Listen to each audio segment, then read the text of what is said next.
আমাদের বাড়ির পেছনে সজনা গাছে পুরো হারে নাড়ে ফুল ধরেছে। সে লোকের জ্বালায় আমাদের গুঁড়ো পাড়ার কল নেই। গাছের তলায় একটুও ফাঁকা যায় না, সারাক্ষণ লোক ঠিক ঠিক করতেছে। ভোরে থেকে লোক এসে খালি ফুল গুঁড়োচ্ছে। এমনিতে আমাদের গাছের গোড়ায় গিয়ে ফুল গুঁড়োবার কোনো দরকার নেই, ছাদের উপর উঠলে হাত বাইরে পেরে নিতে পারবো। কিন্তু পারবো কেন বলো দেন গাছের ফুলগুলো? ওই জন্য আজ সকালবেলা উঠে আর এই গাছের গোড়ায় চলে এসেছি ফুল গুঁড়োতে।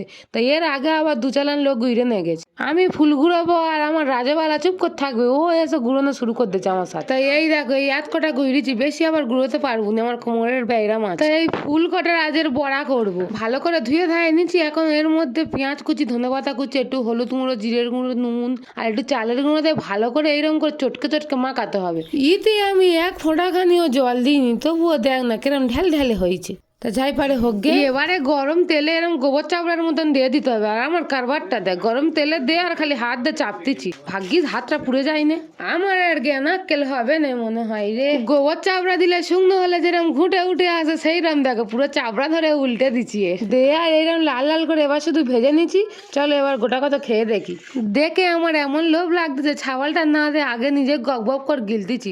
তারপর আমার ছাওয়ালটা ওই এসে বইছে আমার সাথে, নিয়ে তুই একটা খা। ও হাত নেই শুধু কিরম দেখাচ্ছে দেখো।